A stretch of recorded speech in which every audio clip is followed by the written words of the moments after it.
This is my stock tank hot tub that I built. It's 100% off grid. Runs on propane and 12-volt battery. That is my solar panel on one of my tanks that's charging up the battery. Another angle to see it at. I put a little paver porch around it so I don't have to stand in the mud. Behind these two panels here is where the battery is located, and that's a thermostat that controls the pump when the switch is on.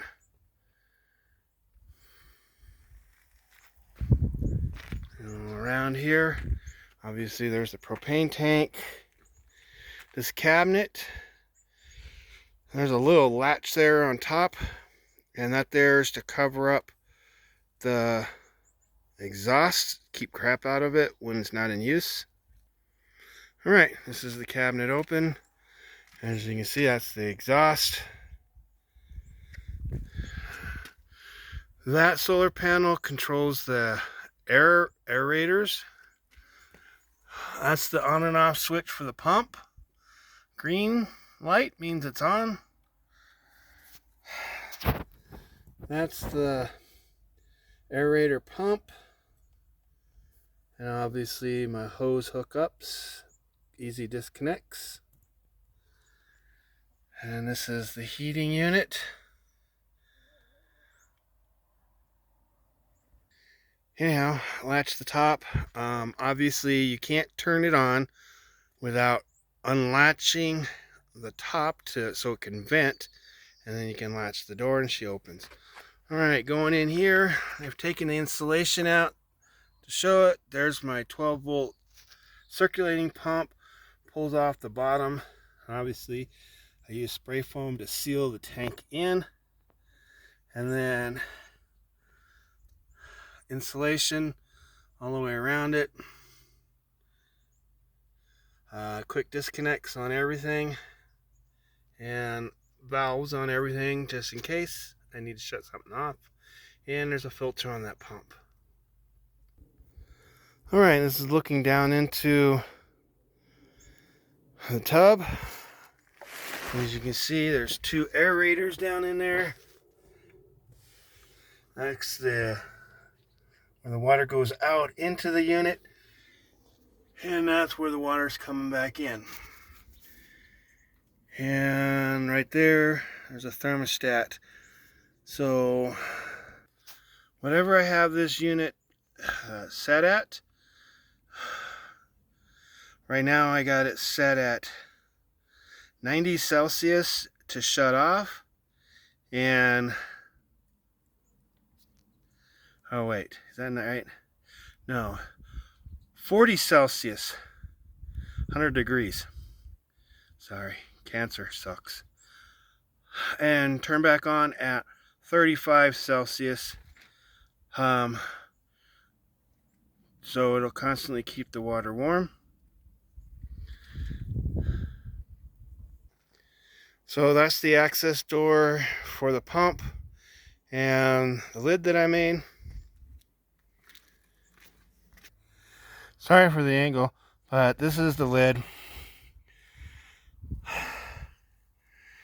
There's 3 inches of foam, 3 layers of plastic, a layer between each layer of foam, and then a piece of cardboard, layer of plastic, and then a piece of plywood, 3/4 inch.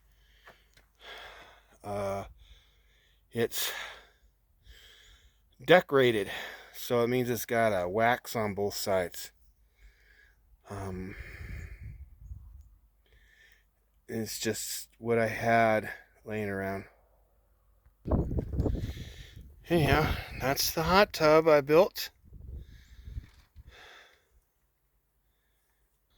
So that's with the lid on it.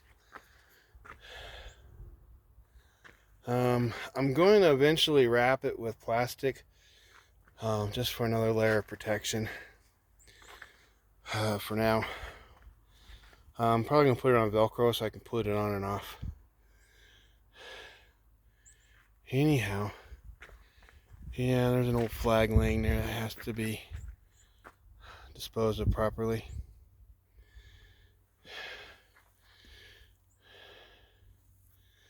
Yeah, it took me nearly 2 months to build this, and that's because of the cancer. Anyhow, coming off the solar panel, there's a quick disconnects also. Runs off of it, runs down the side of the water tanks, goes underground into the hot tub. Runs on a solar charge controller to keep the battery fully charged, and then off of the charge controller on the load side, I got the load going to the thermostat, which you can't see now because it's covered up. And those wires run through another set of disconnects behind that pump, goes into the switch, out of the switch to another disconnect, and then hooks up to the pump. And I don't know if you can see, I love these little disconnects. They're meant for lights, and that's the aerator lines. Yeah, those are what the code requires for disconnecting ballasts on drop-in troughers and those kind of lights. You have to have a disconnect for the power and the neutral now. Yeah, they work great on all kinds of stuff because I use them everywhere. They're a little expensive, but I love them. There's the disconnect valve. Yeah, so you can't see it, but back in there, around where the line comes out, there's another valve. And then obviously there's the valve right there coming off. So, anyhow, that's what I'm trying to do. Now I'll be able to take nice hot baths.